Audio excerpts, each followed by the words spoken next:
Assalamualaikum warahmatullahi wabarakatuh. Bismillahirrahmanirrahim.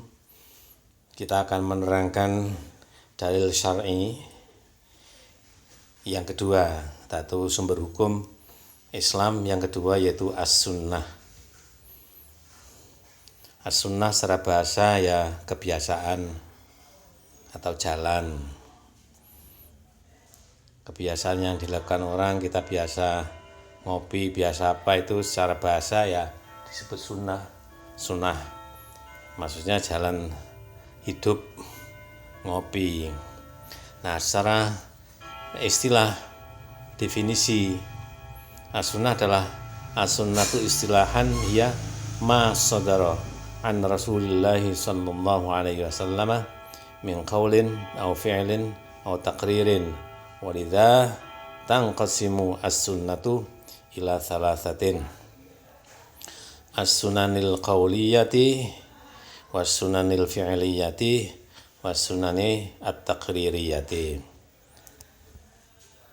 Apakah sunnah itu? Sunnah menurut arti istilah adalah segala sesuatu yang bersumber dari Rasulullah sallallahu alaihi wasallam, baik berupa perkataan, sabda beliau, keterangan lisan beliau, perbuatan, tingkah laku, melakukan sesuatu, tidak melakukan sesuatu, maupun ketetapan, persetujuan maksudnya dari beliau. Oleh karena itu sunnah terbagi menjadi tiga, yaitu sunnah qauliyah, sunnah yang berupa sabda beliau, sunnah fi'liyah, sunnah yang berupa perbuatan beliau, dan sunnah taqririyah, sunnah yang berupa persetujuan beliau. Macam-macam as-sunnah sesuai dengan bentuknya. Di penjelasan dari definisi tadi, yaitu yang pertama sunnah qauliyah, sunnah yang dalam bentuk ucapan sabda Rasulullah sallallahu alaihi wasallam, seperti sabda Rasul beliau tentang kebersihan, an-nadzafatu minal iman, kebersihan itu sebagian dari iman. Beliau menjelaskan bahwa orang yang tidak bersih atau kotor, koproh, itu berarti dia kurang imannya. Kemudian sunnah fi'liyah, sunnah dalam bentuk perbuatan Rasulullah sallallahu alaihi wasallam, seperti laporan sahabat tentang tata cara sholat dari Rasul sallallahu alaihi wasallam. Ya, sholat beliau begini.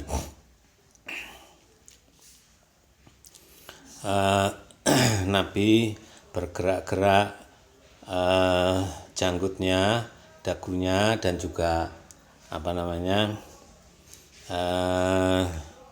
jenggotnya ketika masuk pada rakaat ketiga dan seterusnya. Maksudnya pertama kedua tadi ya bergerak-gerak, tapi rakaat ketiga ada yang mengatakan rakaat kedua tidak ada bacaan. Ada.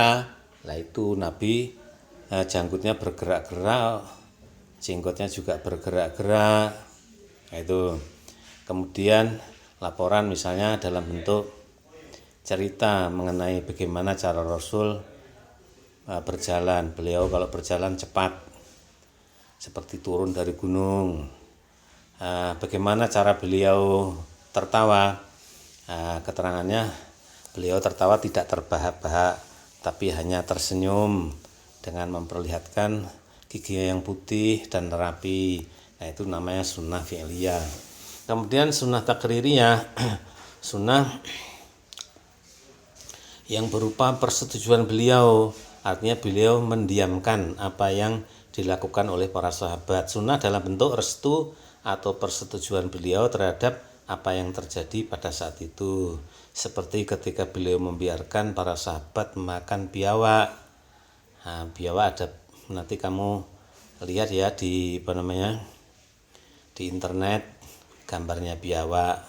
Kalau di sini kayaknya ya seperti nyambe itu ya, seperti kadal besar itu, seperti buaya kecil. Artinya beliau di Arab banyak, ini di gurun-gurun pasir banyak biawak yang dalam bahasa Arabnya ad-dabbu, alif lam al ya, terus dot, terus bak. Kamu lihat di internet, nanti akan kamu dapatkan gambarnya. Artinya beliau membolehkan mereka makan, tidak dilarang. Artinya pula biawak itu halal. Nah, ini kesimpulannya dari sunnah takririyah. Wajib bersih berdasarkan sunnah qauliyah, itu tertawa rapi, tidak terbahak-bahak berdasarkan sunnah fi'liyah.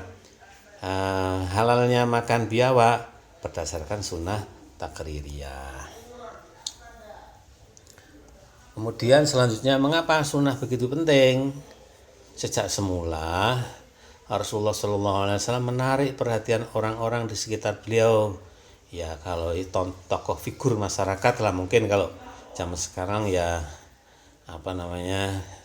ya seperti tokoh-tokoh politik, tokoh-tokoh pengusaha, atau juga orang-orang lain yang terkenal yang menarik perhatian orang. Di setiap tempat dan waktu beliau selalu bersama pengikutnya yang siap mencatat, merekam apa yang beliau sabdakan atau lakukan. Oh, beliau bersabda begini, oh beliau melakukan begini, oh ada peristiwa begini di sekitar beliau reaksinya begini, menentang atau membolehkan atau yang lain. Yaitu selalu menjadi catatan dari para sahabat. Kemudian mereka memperhatikan beliau untuk menunggu kata-kata maupun contoh tingkah laku dari beliau. Beliau ini teladan untuk menaati mana yang dilakukan Nabi, kita lakukan. Oh, Nabi pakaiannya begini. Oh, Nabi cara duduk begini. Oh, Nabi caranya berkata-kata dengan orang begini, menghadapi orang yang diajak berbicara, tidak membelakanginya, dan sebagainya, untuk menaati dan meneladani beliau, baik yang disuruh maupun yang dilarang. Selanjutnya, mengapa sunnah begitu penting? Ya, jadi tidak ada yang terlewatkan dari beliau tanpa rekaman. Apa saja yang dilakukan oleh Nabi selalu ada catatan, bahkan saat-saat yang sangat rahasia, seperti keadaan rumah tangga beliau. Misalnya pada suatu pagi beliau perutnya lapar, lalu bertanya kepada istrinya Aisyah radhiyallahu anha, "Dek, ada makanan apa pagi ini?" Lalu Sayyidatina Aisyah menangis terus jawab, "Nabi, kita tidak punya makanan pada hari ini." Maka beliau tidak marah dan beliau mengatakan, "Ya sudah, enggak apa-apa, saya tak puasa saja hari ini." Nah, gitu. Itu di saat yang paling pribadi lah gitu. Pada saat beliau mandi, lalu dilaporkan oleh Aisyah bahwa Nabi mandi bersama saya. Tapi kita tidak saling melihat auratnya lawannya, istrinya atau suaminya enggak. Nah, seperti itu. Itu ada catatannya. Kemudian catatan itu disiarkan dan diwarisi turun-temurun dari generasi ke generasi, lalu sampai kepada kita dan dibukukan dalam kitab-kitab hadis, misalnya dalam Al-Kutubus Sittah dan banyak lagi. Lalu ada riwayat Bukhari, riwayat Muslim, riwayat Abu Dawud, Ibnu Majah, An-Nasai, dan lain sebagainya. Itu adalah koleksi-koleksi dari ahli-ahli hadis, imam-imam hadis, mengenai apa yang dilakukan atau yang disabdakan atau yang direstui oleh Nabi. Jadi diturunkan sampai kepada kita. Kemudian rekaman itu menjadi andalan bagi kaum muslimin sebagai pedoman hidup sehari-hari.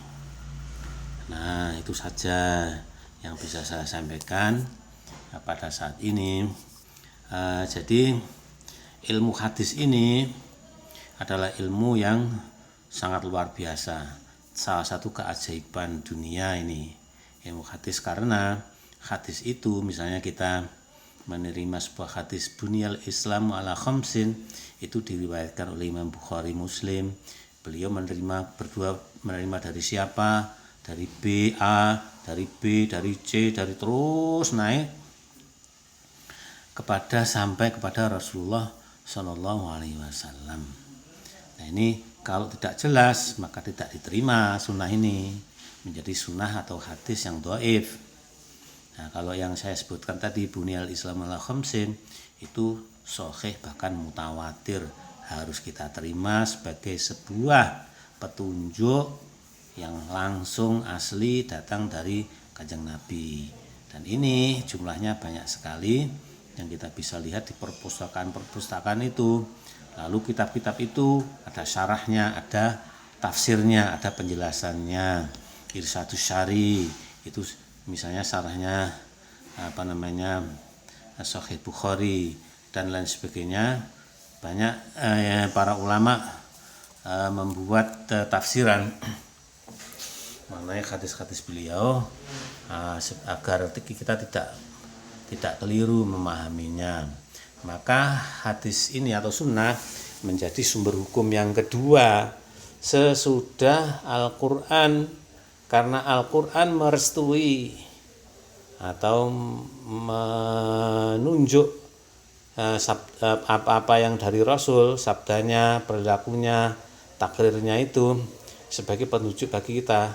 Wa ma atakumur rasul fakhudhuhu wa ma nahakum anhu fantahu. Ini ayat Al-Quran. Apa yang didatangkan oleh Nabi maka ambillah, dan apa yang dilarang tinggalkanlah. Ya ayyuhalladzina amanu atiullaha wa atiur rasul. Wahai orang-orang yang beriman, taatlah Allah dan taatlah Rasul. Wa may yuti'ir rasul faqad ata Allah. Barang siapa yang taat kepada Rasul sama dengan taat kepada Allah. Lah itu ayat-ayat itu yang menjadi dasar bagi kewajiban kita mengikuti sunnah itu. Kalau seandainya tidak disebut, tidak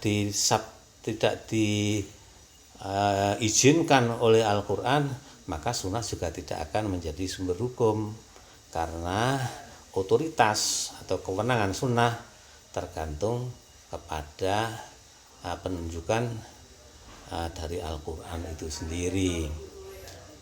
Jadi kemudian ayat-ayat Al-Quran dan hadis-hadis Nabi ini, ketika seorang mujtahid melakukan ijtihad, ini dihadirkan semua. Misalnya tentang sholat, tentang topik tentang sholat, maka semua ayat mengenai sholat dihadirkan, semua hadis atau sunnah mengenai sholat dihadirkan, kemudian dilakukan ijtihad, dan kemudian diambil pengertian-pengertiannya, mulai dari niat, takbiratul ihram, apa wajibnya, apa rukunnya, apa syaratnya, apa dan lain sebagainya, dirapikan atas dasar kedua sumber tersebut, yaitu sumber Al-Quran dan sumber sunnah. Ya sudah, selamat belajar. Ini kesempatannya terbatas ya, yang tekun, semoga menjadi generasi yang berguna dan mulia. Amin. Alhamdulillahirabbil alamin. Assalamualaikum warahmatullahi wabarakatuh.